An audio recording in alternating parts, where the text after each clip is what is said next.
Discussion స్వాగతం. నా పేరు సత్యనారాయణ. ఇవాళ టాపిక్ సైరా హోరులో ఓబన్న హంఫట్. ఇప్పుడు సైరా నరసింహారెడ్డి సినిమాకి సంబంధించి మనకి ఈ సినిమాలు అంటే ఏ సినిమా వచ్చినా సరే దాని మీద కొన్ని వివాదాలు వస్తూ ఉంటాయి. అట్లాగే ఈ సినిమా మీద కూడా కొన్ని వివాదాలు వచ్చినాయి. అది రేపు రిలీజ్ కాబోతుంది. అంటే ఇప్పుడు ఇంతకుముందు వాళ్ళ కుటుంబ సభ్యులు సైరా నరసింహారెడ్డికి సంబంధించిన కుటుంబ సభ్యులు వాళ్ళు కొంతమంది ఆ స్టోరీ ఉపయోగించుకున్నారు కాబట్టి దాని మీద కొంత అమౌంట్ పే చేయమని అట్లాంటి వివాదాలు వచ్చినాయి. కానీ ఇప్పుడు ఏదైతే ఇప్పుడు మనం చర్చించబోతున్నామో దీనికి సంబంధించింది దీంట్లో ఒక ప్రధానమైన క్యారెక్టర్ అంటే ఒడ్డెర ఓబన్న అనే ఆయన ఉయ్యాలవాడ నరసింహారెడ్డికి ఆయన ప్రధాన అనుచరుడు. ఆయన యొక్క పోరాటాల్లో కానీ వాటిలో కానీ కుడిభుజంగా ఉన్నాడు. ఆయన ఒడ్డెర కులస్తుడు అయినా సరే ఆయన చరిత్రను మార్చేసేసి ఆయన పేరును మార్చేసేసారు. చేయటం ద్వారా మాకు అంటే మా కులానికి చెందిన ఒక యోధుడిని చరిత్రలో కనపడకుండా ఈ సినిమా మరుగున పరుస్తుందని చెప్పేసి ఒడ్డెర సంఘంకు సంబంధించిన నేతలు వీళ్ళందరూ కూడా హైకోర్టులో ఒక పిటిషన్ దాఖలు చేశారు. ఈ వ్యవహారం మొత్తాన్ని అసలు దీంట్లో వీళ్ళ న్యాయం ఏంటి, వీళ్ళ వ్యవహారం ఏంటి, దీనికి సంబంధించి మనం వీళ్ళ చర్చిద్దాం. ఈ చర్చలో పాల్గొనడానికి మనతో పాటు ఎవరైతే వాళ్ళ హైకోర్టులో రిట్ పిటిషన్ దాఖలు చేశారో ఈ ఒడ్డెర ఎస్టీ సాధన సమితి నాయకులు తన్నీరు సురేష్ బాబు గారు, అట్లాగే ముంజా సాయికృష్ణ గారు, గుంజా ఇక్కడ దీంట్లో పిటిషన్లో ముంజా అని రాశారు. గుంజా సాయికృష్ణ గారు, డి శ్రీను గారు ఖైరతాబాదు ఒడ్డెర సంఘానికి సంబంధించిన ఆయన ముగ్గురు మనతో ఉన్నారు. సురేష్ బాబు గారు, అంటే అసలు ఏంటి మీ అభ్యంతరం ఏంటి అసలు ఈ సినిమా మీద? ఏంటంటే ఒక పాత్ర ఉంది, వాళ్ళు సినిమా తీసుకుంటారు, అసలు ఏంటి మీ అభ్యంతరం ఏంటి? ఇప్పుడు ఈ ఉయ్యాలవాడ నరసింహారెడ్డి అనే అతను ఒక రియాలిటీగా జరిగిన చరిత్రకి రాజు. ఆ రాజుకి ఒక కుడిభుజముగా ఉండే అతను మన ఒడ్డెర ఓబన్న. ఈ సినిమాలో ఈ ఒడ్డెర ఓబన్న అనే అతని చరిత్రలో అతని పేరే లేకుండా ఆ సినిమాలో ఆ స్టోరీలో అట్లా తీసివేసి వాళ్ళు ఇష్టం వచ్చినట్టు చరిత్రని కనుమరుగు చేసే విధంగా ఈ మా ఒడ్డెర కులానికి సంబంధించిన ఓబన్న అనే అతన్ని తెరమరుగు చేసి వాళ్ళు సినిమా రిలీజ్ చేసుకునేదానికి ప్రయత్నం చేస్తున్నారు. ఇవాళ పిటిషన్లో ఏం జరిగిందండి? ఈరోజు మనము హైకోర్టులో పిటిషన్ వేయడం జరిగింది. దాని మీద వాదనలు చేయడం జరిగింది. అయితే వాళ్ళు కోర్టుని మభ్యపెట్టే క్రమంలో కొన్ని కోర్టుకు మీరు వినిపించిన వాదన ఏంటి, వాళ్ళు ఏం జరిగిందో చెప్పండి. అసలు ఈ ఒడ్డెర ఓబన్న చరిత్రని వక్రీకరించడం జరిగిందని మేము అలా కోరడం జరిగింది. యాక్చువల్లీ ఇది మన according to section 5D of cinematography 1954 ప్రకారం భారత రాజ్యాంగ సెన్సార్ ప్రకారం చరిత్రని వక్రీకరించడం నేరం. అలాంటి వాటికి సెన్సార్ బోర్డు ఒప్పుకోదన్నమాట. అయినా కూడా ఇది ఫస్ట్ ఓబన్న క్యారెక్టర్ ఉందని ప్రకటించి ఆ తర్వాత ఓబన్న క్యారెక్టర్ లేకుండా అంటే ఒక సంచార జాతులైన తక్కువ జాతి వారిని తక్కువ చేసేసి ఒక అగ్రవర్ణాలకు చెందిన ఒక జాతిని మాత్రం హైలైట్ చేసేసి వాళ్ళను ఒక తీయడం అది బాగా చరిత్రను వక్రీకరించడం వస్తుందని మేము ఆ కోర్టు వారికి విన్నవించడం జరిగింది. సరైన ఆధారాలతో మంచిగా విన్నవించడంతో వాళ్ళు కూడా సరే నిజమైన కూడా దీనిపై 16 తారీఖు నాడు మన నిర్మాత గారు రామ్ చరణ్ గారు దీని మీద సమాధానం ఏమని చెప్పారు, కౌంటర్ దాఖలు చేయమని చెప్పడం జరిగింది. అదేనండి. ఇప్పుడు మీరు ఇవాళ ఏం జరిగిందండి కోర్టులో? ఇవాళ లాయర్ గారు మా బాలాజీ గారు చాలా బాగా మాట్లాడారు. ఒడ్డర కులస్తులని ఇంకెన్నాళ్ళు మభ్యపెట్టి ఇలా చేస్తారని చెప్పేసి ఒడ్డర కులస్తులని అనగదొక్కడానికి సినిమా వాళ్ళు కూడా వదలట్లేదని చెప్పేసి మా బాలాజీ గారు చాలా మంచి ఫైట్ చేశారు. ఒడ్డర కులస్తులు దేంట్లో ఎదగనీయకుండా ఒడ్డర కులస్తుని అనగదొక్కుతున్నారు. దాని మీద చాలా బాలాజీ గారు దాని మీద చాలా మంచి ఫైట్ చేశారు.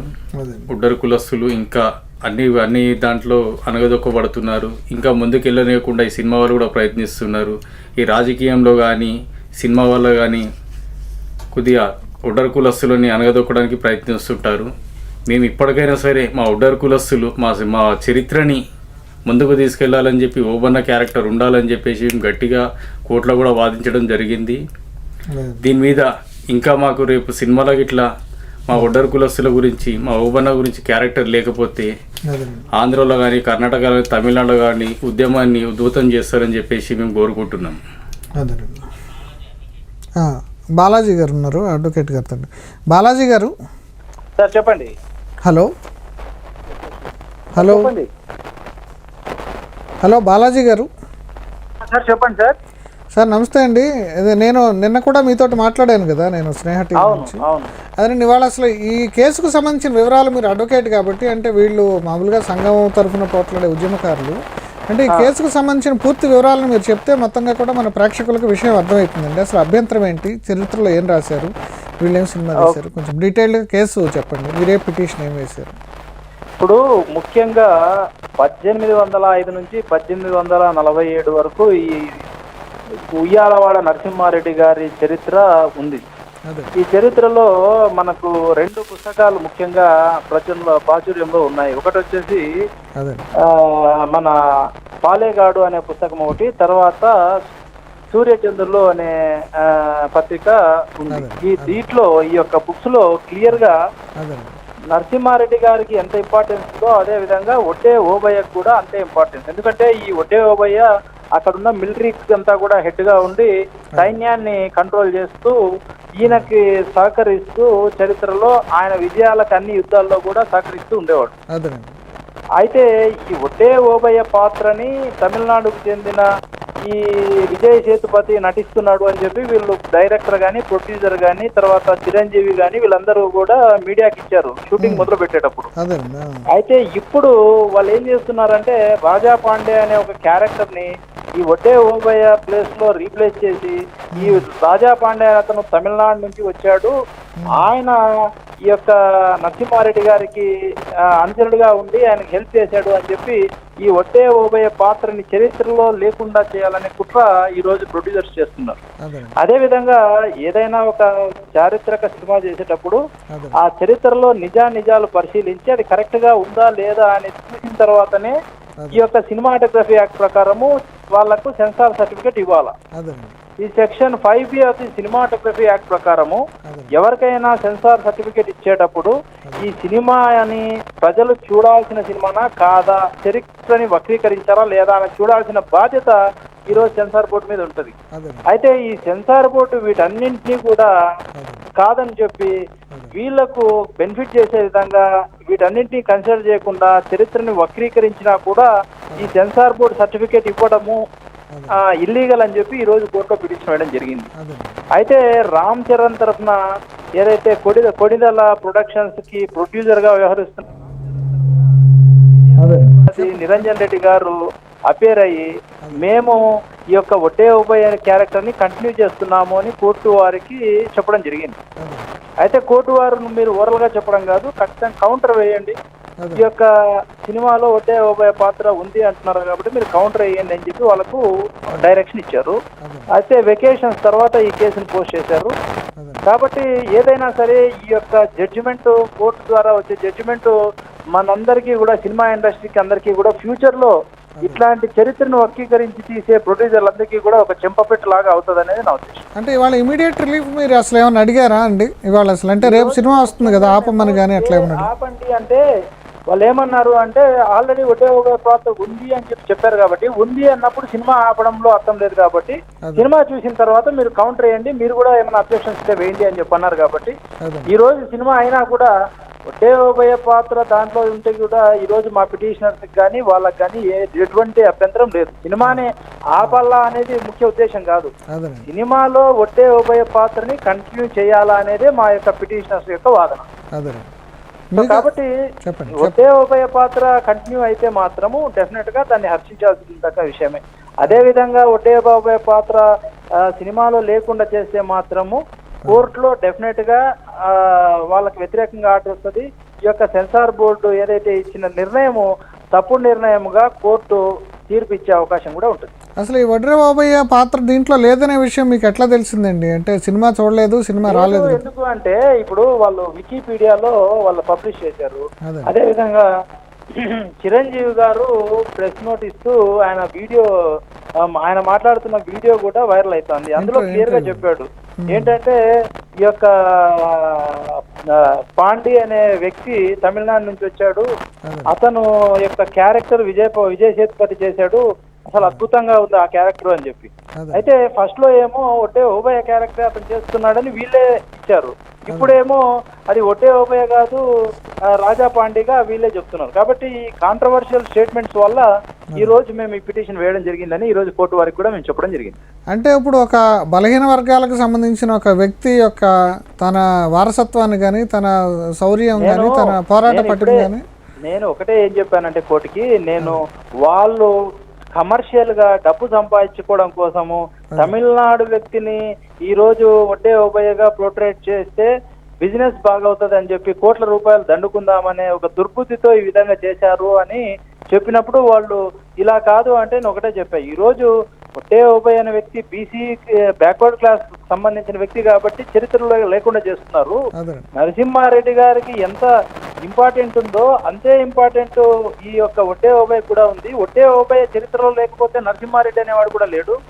కాబట్టి చరిత్రని చరిత్రలాగా చూపిస్తే బానే ఉంటది.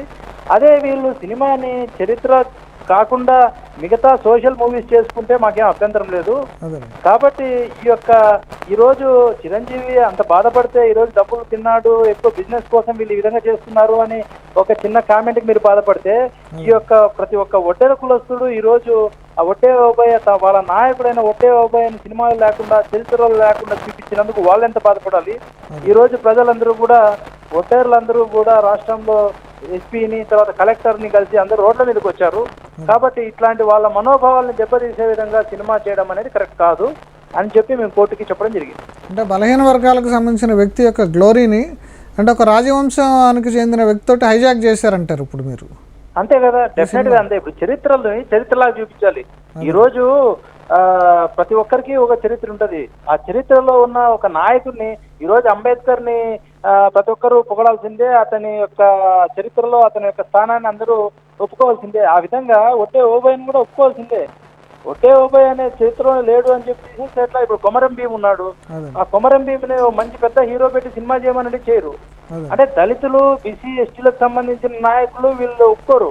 కేవలము ఈ యొక్క ఉన్నత కులాలకు సంబంధించిన వాళ్ళు మాత్రమే నాయకులుగా గుర్తింపు చేసుకొని వాళ్ళ యొక్క సినిమాలు తీసి కోట్ల రూపాయలు సంపాదించుకోవాలని చెప్పి చూస్తారు. ఇకపోతే ఆ సినిమా చూసేది ఎవరు? 80% దళితులు, బీసీలు, బ్యాక్వర్డ్ క్లాస్ వాళ్ళే 10 సార్లు పోయే సినిమాకి. ఈ ఓసీలు ఎవరు చూడరు, ఈ డబ్బున్న వాళ్ళు ఎవరు సినిమాలు చూడరు.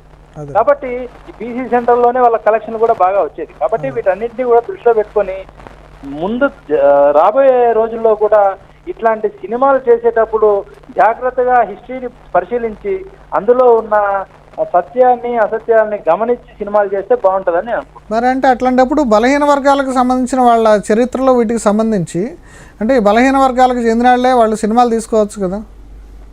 బలహీన వర్గాల వాళ్ళు సినిమాలు తీసుకుంటే ఈ యొక్క సినిమాలన్నీ కూడా అత్యధికంగా థియేటర్లు కానీ లేదంటే ఈ యొక్క సినిమా ఇండస్ట్రీ కానీ అంతా కూడా పెట్టుబడిదారి వ్యవస్థలో వాళ్ళ ప్రబంధ హస్తాల్లో ఉంది.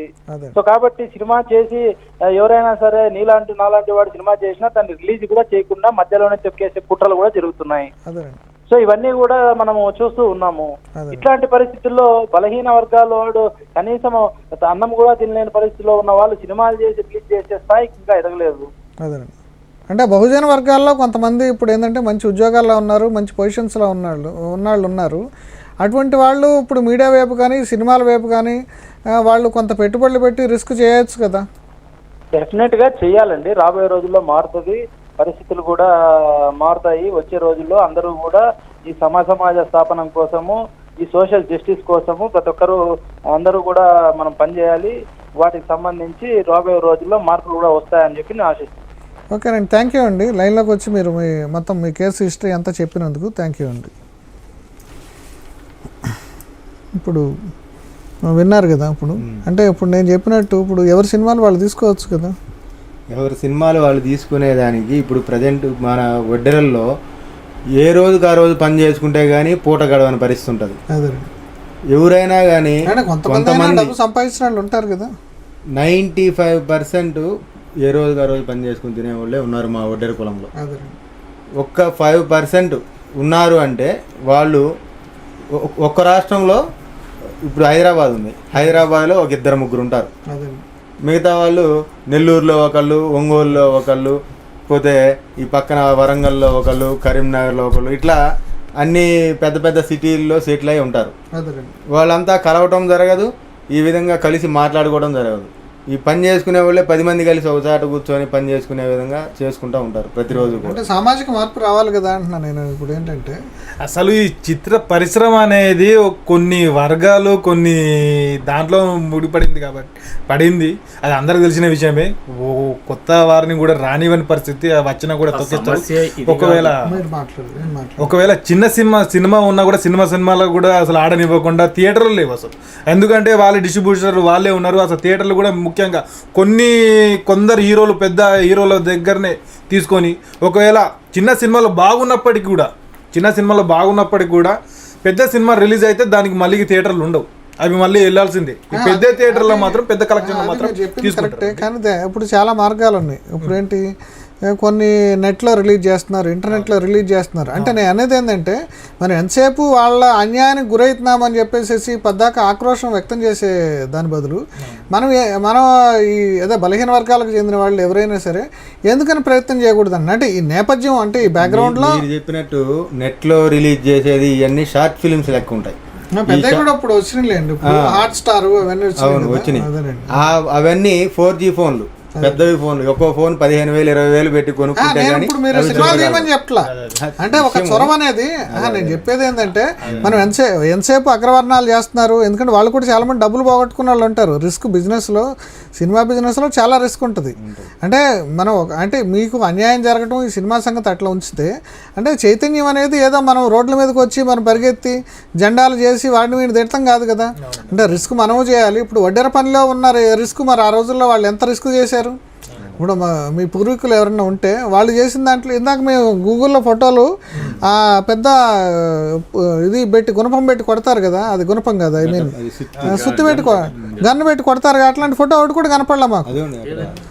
లేవు గూగుల్లో. దాంట్లో చదువుకున్న వాళ్ళు చాలా తక్కువ, యూట్యూబ్ లో దాంట్లో పెట్టే వాళ్ళు కూడా ఎక్కువ తక్కువ. వెతికితే మాకు ఏదో బాల కార్మికులు వాళ్ళ కనపడుతున్నాయి. కానీ ఒక ట్రెడిషనల్ గా మేము ఒక ఇమేజ్ వేద్దామంటే ఆ పెద్ద గన్ను పెట్టుకుని మనకి పురాతన కాలంలో ఉండే ఫోటోలు కూడా లేవు. కొన్ని వర్గాలకు సంబంధించి హీరోల ఫోటోలు మాత్రం పెట్టు. ఇప్పుడు శ్రీని గారు మీరు చెప్పండి, అంటే మీరు అసలు ఈ కేసు వేసే ముందు అసలు ఏంటి, ఏ రకంగా ఎవరెవరు నన్ను అప్రోచ్ అయ్యారా, ఈ విషయం మీద మీ అభిప్రాయాలు చెప్పారా?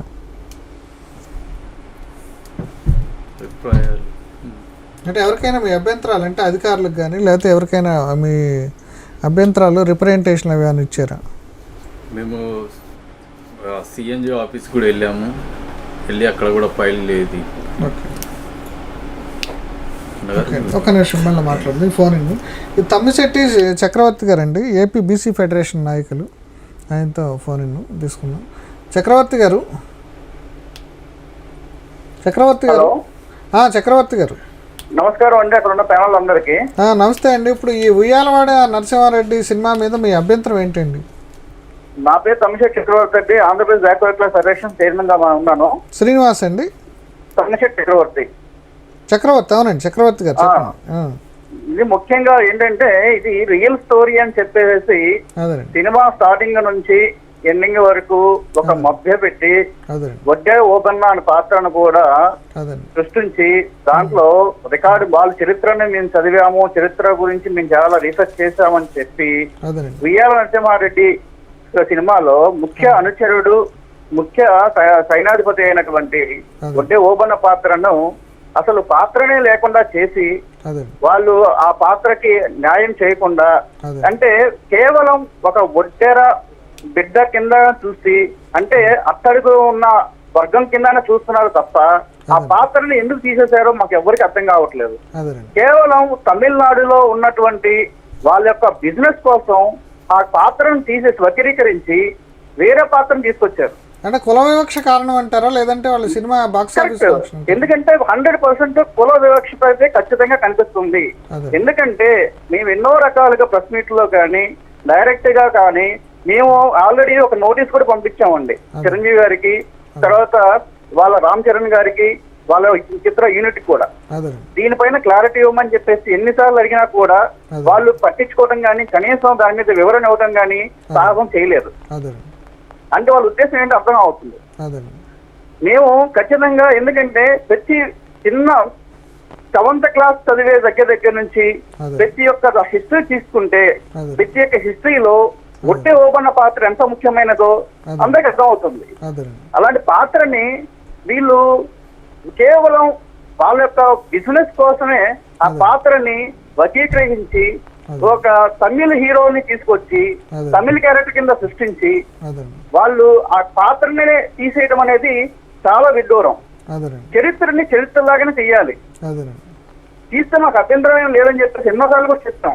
కానీ చరిత్రని వక్రీకరిస్తే మటుకు అది చాలా పెద్ద నేరం. దాన్ని అలాంటి సాహసం ఎందుకు చేశారంటే వాళ్ళు కేవలం అంటే గొడ్డెరుళ్ళు అంటే ఒక చిన్న చూపు, వాళ్ళు ఏం చెయ్యలేరులే, వాళ్ళు ఎవరు పట్టించుకోలేరులే అన్న ఒక చిన్న చూపు అనేది ఖచ్చితంగా కనిపిస్తుంది. దీన్ని ప్రతి ఒక్క ఒడ్డెర బిడ్డ ఖచ్చితంగా వ్యతిరేకించాల్సిన అవసరం ఉంది. దీనిపైన మటుకు ఎంతవరకైనా సరే ఒడ్డెర పెట్టి ఒక 35 లక్షలు, ఆంధ్రాలో 35 లక్షలు ఒడ్డెర బిడ్డలు ఉన్నారు. వాళ్ళ యొక్క మనోభావాలు దెబ్బతీసే విధంగా. మొత్తం 2 రాష్ట్రాల్లో ఎంతమంది ఉంటారండి? 2 రాష్ట్రాల్లో కలిపి ఎంతమంది ఉంటారు మీ వడ్డెర్లు? 2 రాష్ట్రాల్లో కలిసి మాక్సిమం 80 లక్షల మంది దాకా ఉంటారండి. ఒక 80 లక్షల దాకా ఉన్న ఒక పాత్రని తెలుగు ఒక సినిమా హీరో అయ్యింది. మేజర్ చిరంజీవి గారికి మేజర్ గా ఉండే అభిమానులంతా ఒడ్డెరలే.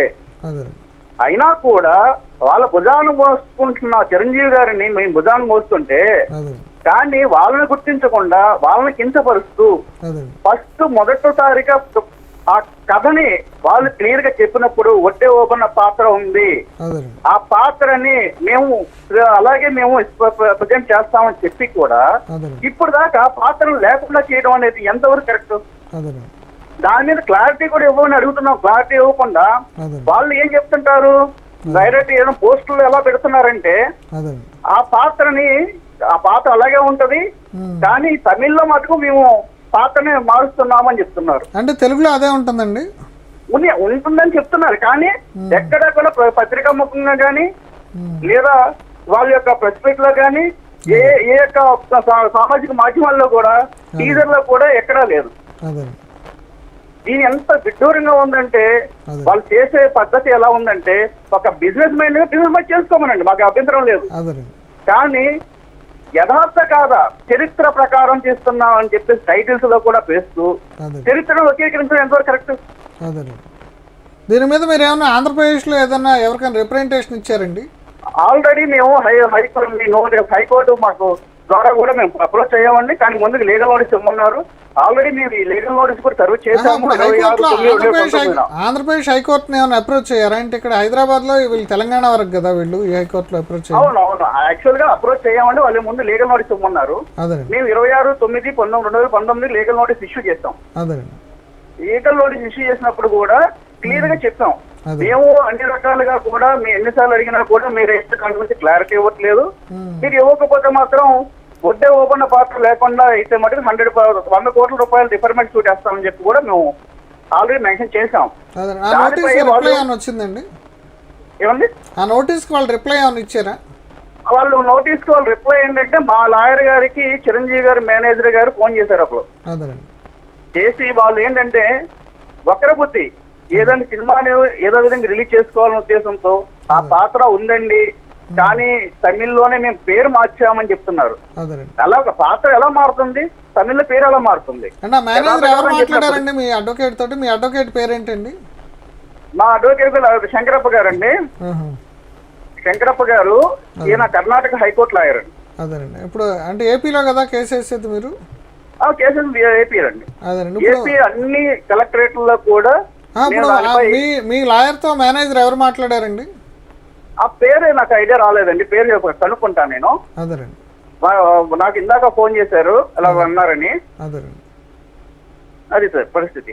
ఎందుకంటే ఇలాగే చరిత్రను వకీకరిస్తూ ఇలాగ మనం అంటే నిమ్న కులాలని ఇంకా కించపరిచి వాళ్ళ యొక్క మనోభావాలు దెబ్బతీయడం ఎంతవరకు కరెక్ట్ అంటారు?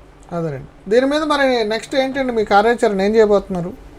మేము కార్యాచరణ అనేది ఏంటంటే రేపు సినిమా రిలీజ్ అవుతుంది, ఈ రోజు నైట్ కి రిలీజ్ అవుతుంది, చూస్తాం. దాన్ని బట్టి దానికి ఏంటి ఏ విధంగా మేము లీగల్ గా ప్రొసీడ్ అవ్వాలో లీగల్ గా ప్రొసీడ్ అవుతాం. ఎందుకంటే చరిత్రను వక్రీకరించడం ప్రకారం ఏమవుతుందంటే ఇది ఆ చరిత్రను కానీ మార్చి కానీ రాస్తే వాళ్ళు సెక్షన్ 419, 420, 177, 165, 165A కింద ఎక్కిసిడ్ అవుతారండి.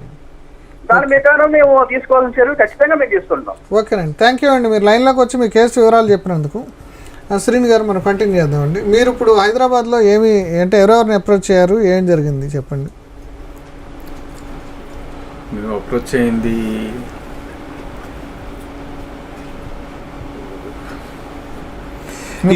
నిరసనలు అవి అని తెలియజేశారా? చేశాను సార్, చెప్పండి ఏమేం చేశారు. ఫెడరేషన్ ఆఫీస్ దగ్గర చేసాం ఫిలిం నగర్లో. మళ్ళీ చేసి అక్కడ ఫైల్ కూడా చేయడం జరిగింది. మీరు మామూలుగా ఫీల్ ఫ్రీ మాట్లాడండి, పర్లేదు. మీరు ఎట్లా మామూలుగా మాట్లాడండి. అసలు మన దీనికి మాకు సంబంధించి ఒడ్డ ఓబెన్న క్యారెక్టర్ లేదని మాకు ట్రైలర్ ద్వారా తెలిసింది. మాకు అసలు ముఖ్య అనుచరుడు అనేది కుడి భుజం అనేది ఒడ్డే ఓబన్న లేదు. కాబట్టి మేము 24 తారీఖు సెప్టెంబర్ 24 తారీఖు మార్నింగ్ వెళ్ళేసి ఫిలిం ఛాంబర్లో అక్కడ వారికి అక్కడ అధికారులకు వెళ్ళి మేము లెటర్ ఇవ్వడం జరిగింది. వినతి పత్రం ఇచ్చి ఇలా మాకు అన్యాయం జరిగింది, దీన్ని మేము స్పందించని ఇవ్వడం జరిగింది. వాళ్ళు కూడా తప్పకుండా వాళ్ళతో కాంటాక్ట్ అవుతాము, వాళ్ళకి మీకు మధ్యవర్తిగా ఉంటాము, మేము మాట్లాడి మేము ఆన్సర్ చెప్తామని చెప్పారు. ఆ తర్వాత అక్కడ నుంచి మళ్ళీ బయలుదేరి 24 తారీఖు మన censor board, film censor board అక్కడ కూడా వెళ్ళడం జరిగింది. అక్కడ కూడా వినతి పత్రం ఇవ్వడం జరిగింది. వాళ్ళు కూడా తప్పకుండా మీకు దీని గురించి సమాచారం అందిస్తామన్నారు. దాని తర్వాత దీని వాళ్ళ నుంచి ఎలాంటి రెస్పాన్స్ రాలేదు. ఆ తర్వాత మేము కోర్టుకు అప్రోచ్ అవ్వడం జరిగింది. కోర్టు ద్వారా మనకి ఇప్పుడు ఒక ఇది జరిగినట్టే అనిపిస్తుంది. అసలు ఇది ఓబెన్న క్యారెక్టర్ అసలు బాగా ముఖ్యమైనది, బాగా ఇదైనది. అసలు ఇప్పుడు మన ఆంధ్రాలో మన మద్రాసు ప్లస్ మళ్ళీ ఎస్వి యూనివర్సిటీ, ఉస్మానియా యూనివర్సిటీలో ఒక రీసెర్చ్ సెంటర్లో కూడా మన ఓబెన్న గురించి రీసెర్చ్ చేశారు. దాని గురించి మొత్తం ఎవిడెన్స్ కూడా ఉన్నాయి. దీని అయినా కూడా ఇది చరిత్రను వక్రీకరించేలాగా కలెక్షన్లు అక్కడ తమిళ్లో కలెక్షన్ రాబట్టుకోవాలి అంటే ఇక్కడ ఒక మామూలు క్యారెక్టర్ తొక్కేయడం. పాండ్యరాజు కింద మార్చారు. అంటే మీరు కూడా సంతోషించవచ్చు కదా. సంతోషించడం అంటే మాకు ఉన్నదే చరిత్ర తక్కువ అండి. మా ఐకాన్ అతను, మా అంబాసిడర్, మా కోసం పోరాడాడు. అసలు ఏంటంటే మన ఇది సిపాయి 1886 మొదటి సిపాయి తిరుగుబాటు మొదలైంది మా ఒడ్డ ఓబన్న చేయబెట్టి. అసలు అల్లూరి రామరాజు కంటే ముందు పోరాడింది ఒడ్డే ఓబన్న. చరిత్ర సృష్టించిండు అతను, దేశం కోసం పోరాడిండు అతను. అలాంటి అతన్ని అసలు లేకుండా చేయడం, అతని తక్కువ జాతి వాళ్ళు వీళ్ళు ప్రశ్నించే వాళ్ళు లేరు, వీళ్ళని ఏదైనా చేసినా ఏమై అడిగే వాళ్ళు లేరు అన్నట్టుగా ఓ పాత్రని తొక్కేయడం, చరిత్రలో ఉన్న ఒక నిజాన్ని దాచడం, అది ఎంతవరకు అది కరెక్ట్ కాదని అందుకే మేము ఈ పోరాటం చేయడం జరుగుతుందండి. అది కూడా దీంట్లో కుల వివక్షకు సంబంధించి దానివల్లేనంటారా? అంటే చిన్న కులం కాబట్టి అట్లా చేశారంటారా? కుల వివక్ష ఒక కారణం ఉంటుందండి. అంటే ఇప్పుడు ప్రాంతీయ కోణం కూడా ఉంది దీంట్లో. ఎందుకంటే ఇప్పుడు తమిళనాడు నుంచి వచ్చారని చెప్పి పాండ్యరాజులను తీసుకొచ్చేసి ఇక్కడ చరిత్రలు. ఇంకోటి కుల వివక్ష అని చెప్పేదానికి కూడా అవకాశం ఉంది. ప్లస్ ఇంకోటి ఏంటంటే ఈ ఒడ్డెర ఓబన్న పాత్రని తెర మీద తీసుకొస్తే ఈ నరసింహారెడ్డి అనే పాత్ర కొంచెం తక్కువగా కనిపిస్తుంది అనమాట. అందుకోసమని కొంత కారణం కూడా మనం చెప్పుకోవచ్చు అది. ఎందుకంటే ఈ ఒడ్డెర ఓబన్న అనే అతను ఫస్ట్ సిపాయిల పోరాటం స్టార్ట్ చేసింది ఇక్కడ మన కర్నూలు జిల్లా ప్లస్ గిద్దలూరు మండలంలో కూడా దీనికి ఆనవాళ్ళ చరిత్ర ఉంది. అందుకే మొట్టమొదటిసారి ప్రప్రథమంగా ఫస్ట్ నేను మన గిద్దలూరులో మా ఒడ్డెర్లందరినీ కలుపుకొని గిద్దలూరు పోలీస్ స్టేషన్లో కంప్లైంట్ ఇవ్వడం జరిగింది. నేను ఫస్ట్ 22వ తారీఖు గిద్దలూరు పోలీస్ స్టేషన్లో, అంటే 22, 23 కరెక్ట్ డేట్ గుర్తులేదు.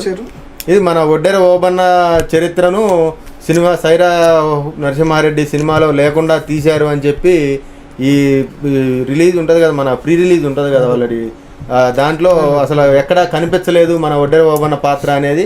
మా ఒడ్డెర్లందరూ ముందు నాకు ఫోన్ చేసి చెప్పారు, ఇట్లా జరుగుతుంది, ఇట్లా స్టోరీలో మన వాళ్ళ పాత్ర లేదు అని చెప్పనేసరికి అప్పుడు ఆ ట్రీజర్ చూసేసరికి అసలు ఏమి లేకపోయేసరికి దాని చరిత్ర పుస్తకాలు అవి మొత్తం తీసి చూసుకొని విత్ ఎవిడెన్స్ స్టేషన్లో కంప్లైంట్ ఇవ్వడం జరిగింది.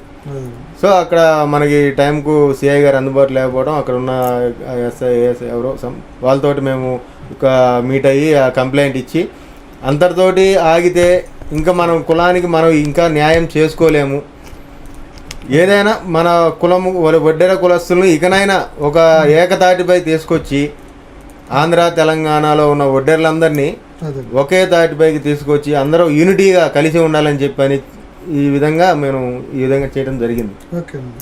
ఇప్పుడు శ్రీనివాస కుమార్ రాజు గారండి, వడ్డెర ఎస్టీ సాధన సమితి, ఆయన ఫోన్ లైన్లో ఉన్నారు, ఆయనతో మాట్లాడదాం. కుమార్ రాజు గారు, please go ahead sir, please go ahead. అదేనండి, ఇప్పుడు ఏంటి కేసుకు సంబంధించి మీ అభ్యంతరం ఏంటి? ఇప్పుడు దీనికి అంటే మీరు ఏం చేస్తూ ఉంటారండి? యాక్చువల్గా నేను మెడికల్ గ్రాడ్యుయేట్ అండి.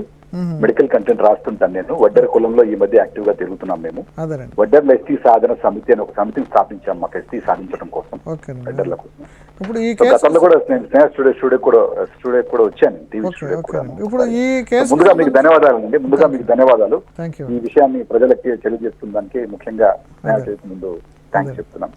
అదే, ఇప్పుడు మీరు అంటే కంటెంట్ రాస్తారు కాబట్టి మీరు ఈ దీంట్లో చరిత్రకు సంబంధించి ఏమేమి పుస్తకాలు ఉన్నాయి, ఆ పుస్తకాల్లో ఎక్కడెక్కడ ఈయన గురించి రాశారు, ఓబన్న గురించి, ఆ వివరాలు చెప్పండి.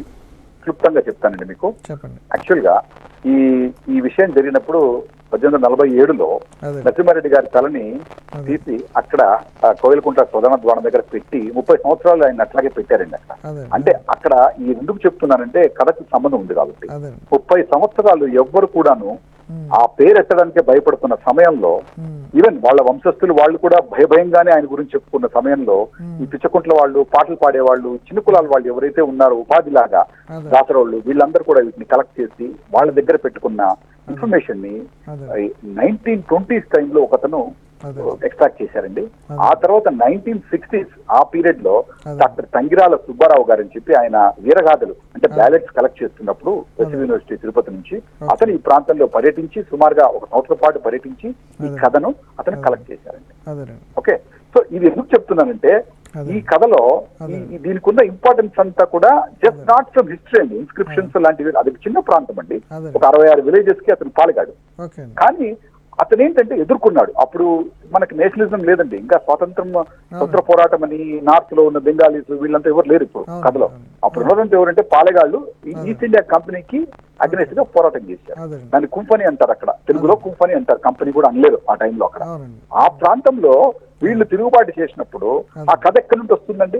ఇప్పుడు అక్కడ హిస్టరీ లేదు. బ్రిటిష్ వాడు రాసిన డైలాగ్స్ ఎలా ఉంటాయండి? వాడు దొంగ, వీడు దొంగ, నరసింహారెడ్డి గారు దొంగ, వాళ్ళ కింద వచ్చిన వాళ్ళు దొంగలు, చెంచులు దొంగలు, వడ్డర్ల దొంగలు అని రాస్తాడు.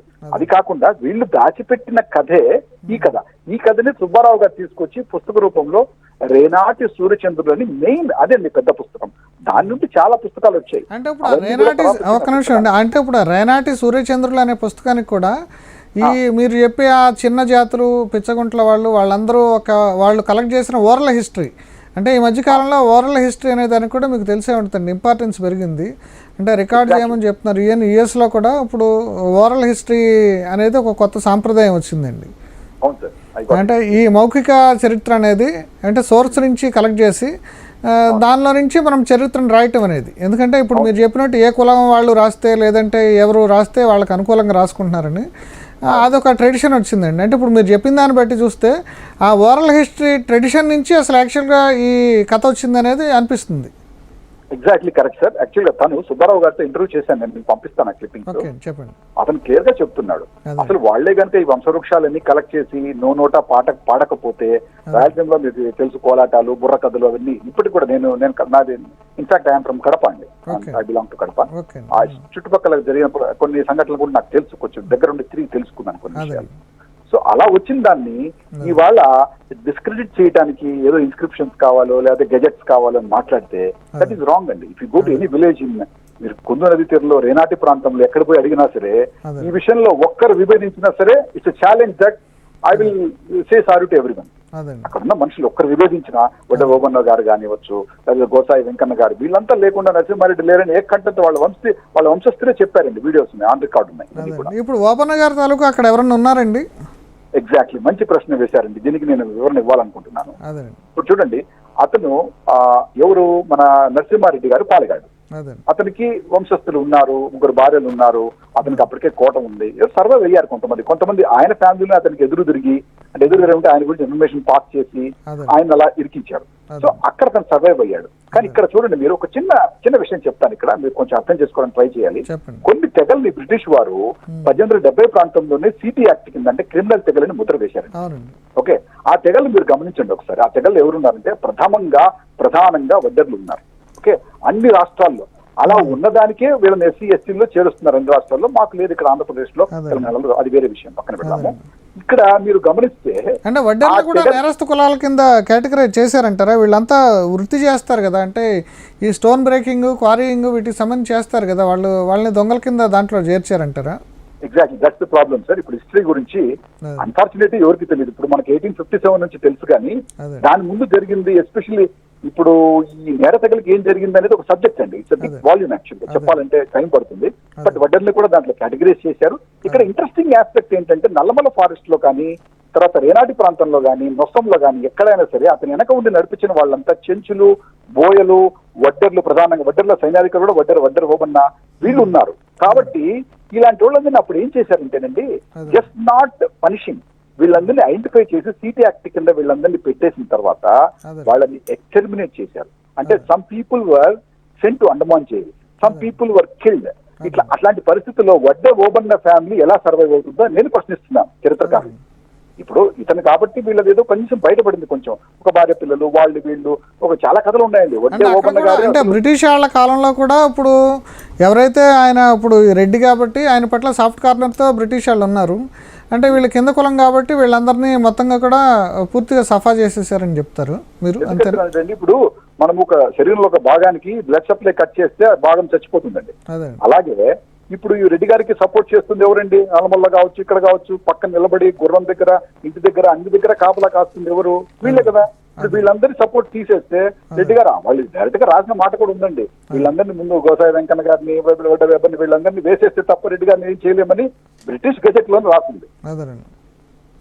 So that's a big problem. అందుకే వడ్డే ఓబన్న గారి సంతతిని ఎలా తీసుకొస్తాం? మేమంతా సంతతే.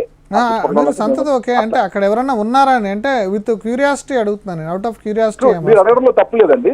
ఇప్పుడు అది కూడా ప్రయత్నించారు, మా వాళ్ళు తిరిగారు మొత్తము.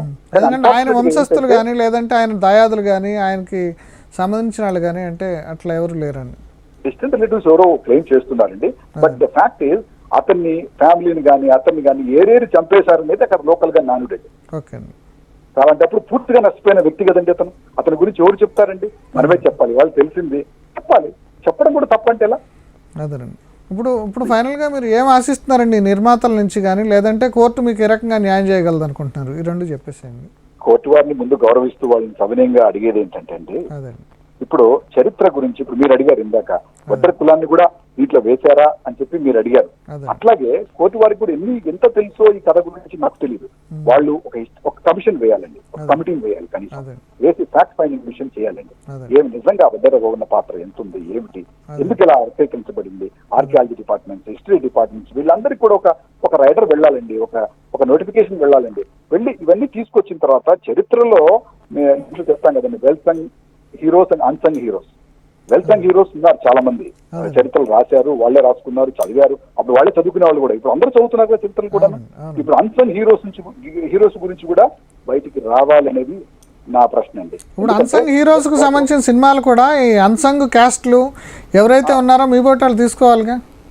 తప్పకుండా సార్, మేము that's what we are doing from our, not only from our caste side. ఇప్పుడు మా కలీగ్స్ చాలా మంది ఉన్నారు చిన్న కులాలు, పిచ్చకొట్ల వాళ్ళతో మేము చేసిన ఇంటర్వ్యూస్ ఉన్నాయండి. మాకు టైం లేక ఇంకా పబ్లిష్ చేయలేదు వాటిని.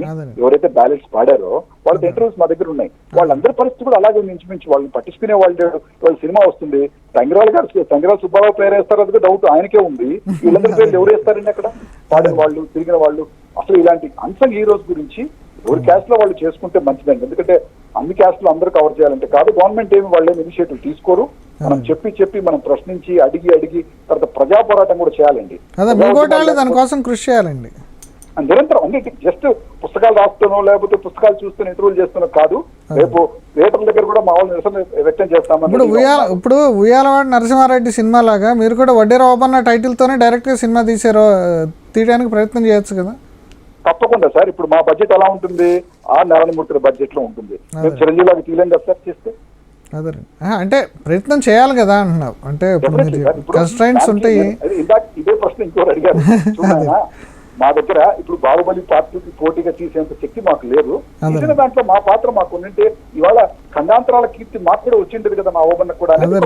డెఫినెట్ గా మీరు చెప్పిన దాంట్లో ఎందుకంటే ఇవాళ అందరూ చదువుకుంటున్నారు, అందరూ వ్యాపారాలు చేస్తున్నారు. ఇవాళ డెమోక్రసీ, మార్కెట్ ఎకానమీలో అందరికీ ఆపర్చునిటీస్ ఉన్నాయి. అందరూ కూడా ఐటీ ఇండస్ట్రీకి పోతున్నారు, డబ్బులు సంపాదిస్తున్నారు. అంటే ఎంతసేపు మనం ఏంటంటే అగ్రవర్ణాలు వాళ్ళ గురించి మనం అనేకంటే కూడా అంటే ఎవరైతే ఉన్నారో ఈ వర్గాల వాళ్ళు కూడా ప్రయత్నాలు చేయొచ్చు కదా అనేది నా ఉద్దేశం. What advice you have given is good actually. ఆ డైరెక్షన్ లో మేము ఆల్రెడీ స్క్రిప్ట్ లో అతని కథని ఏదైనా చిన్న చిన్న షార్ట్ స్క్రిప్ట్స్ కూడా చేయాలని చెప్పి యాక్చువల్లీ ప్లాన్ ఉంది sir. This we are doing in our own might actually. But మిగతా మీరు చెప్పినట్టు కూడా ఆ ప్రయత్నం కూడా త్వరలో చేస్తాము. మీ అందరూ ఆఫీసులు, మీ సహకారం. ఇప్పుడు ఫర్ ఎగ్జాంపుల్ స్నేహ టీవీ ఉంది, మా వాళ్ళు 3 రోజులు అరుస్తుంటే ఎక్కడ మాట్లాడేవాడు ఒక్కడు లేడు. ఇవాళ మీరు మా ఇష్యూ తీసుకుని నేను నిన్నటి నుంచి బాలాజీ గారితో టచ్లో ఉన్నానండి. యాక్చువల్గా నేనే ఫాలో అప్ చేస్తున్నాను నేను. ఎందుకంటే మేము మా ఛానల్ పెట్టింది కూడా బహుజనుల కోసం. ఎవరి వాయిస్ అయితే వినపడదో, ఎవరైతే అన్సంగ్ పీపుల్ ఉన్నారో, ఎవరైతే అన్సంగ్ హీరోస్ ఉన్నారో వాళ్ళ వాయిస్లు వినిపించడానికి, వాయిస్ ఆఫ్ ద వాయిస్లెస్ వినిపించడం అనేది దానికోసమే స్నేహ టీవీ పుట్టింది. మా లక్ష్యం కూడా అదే. దానికోసం మీ వెంటబడ్డాం. మీరేమో వాళ్ళ వెంట పడుతున్నారు, మేమో మీ వెంట పడతాం. యాక్చువల్గా మీ బాలాజీ గారితో మాట్లాడండి, చెప్తారు. ఓకేనండి. ఎప్పటికైనా మా సహకారం ఉంటుంది. అన్ఫార్చునేట్ గా నేను బెంగళూరులో ఉన్నాను ఇప్పుడు పని పైన. మీరు వచ్చాక కలుద్దామండి. మీరు తప్పకుండా. థ్యాంక్ యూ అండి. లైన్లోకి వచ్చి మీరు మీ ఆలోచనలు, మీ అభిప్రాయాలు పంచుకున్నందుకండి.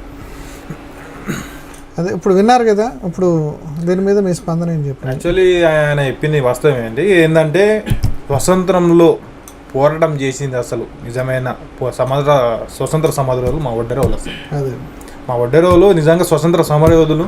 కాకపోతే చరిత్ర వాళ్ళని పైకి కనిపించకుండా చేశారు. దానివల్ల ఏంటంటే కావాలని వడ్డెరలు సంచార జాతులైన అక్కడక్కడ తిరుగుతూ ఉండే వాళ్ళని 1871లో క్రిమినల్ ట్రైబ్ డిఎన్టీ అని క్రిమినల్ ట్రైబ్ అని ఒక చట్టం తీసుకొచ్చింది. మేము ఒక ఏరియా నుంచి ఇంకొక ఏరియాకి పనికి వెళ్తే అక్కడ నుంచి ఒక లెటర్ తీసుకోవాలి, ఇక్కడ మేము అక్కడికి వెళ్తున్నాము అని. ఆ లెటర్ తీసుకుని అక్కడికి వెళ్ళి అక్కడ ఇచ్చి మళ్ళీ అక్కడ పని చేసి అక్కడి నుంచి రావాలి. ఒకవేళ అలా చేయని పక్షంలో అక్కడ ఏమైనా జరిగితే కనుక ఒడ్డర్లనే దొంగతనం, ఇక్కడ దొంగ జరిగిన ఇక్కడ జరిగిన ఒడ్డర్లనే తీసుకుపోయి వేసేది పద్ధతి అప్పుడు అక్కడ ఉండేది. ఇప్పటికీ అది కొనసాగుతుంది. అది తీయచిరు 1970లో ఆ వరకు ఆ చట్టం ఉంది. ఆగస్టు 31, 1970 ఆ చట్టాన్ని నుంచి క్రిమినల్ ట్రైబ్ నుంచి తొలగించడం జరిగింది. అంటే రెడ్డి గారు చేస్తేమో శౌర్యము, ఆయన యోధుడు వీరుడు. వడ్రాయం చేస్తేనేమో దొంగతనం. ఇప్పుడు మా వడ్డర్ల పరిస్థితి ఎట్టుందంటే, ఇప్పుడు మేము ఉన్న సొంత ఊర్లో ఎక్కడ మన వాళ్ళకి బతికే అవకాశము తక్కువ. వాస్తవంగా ఎవరైనా మా వడ్డర్లు అనేవాళ్ళు పక్క ఊరు పోయి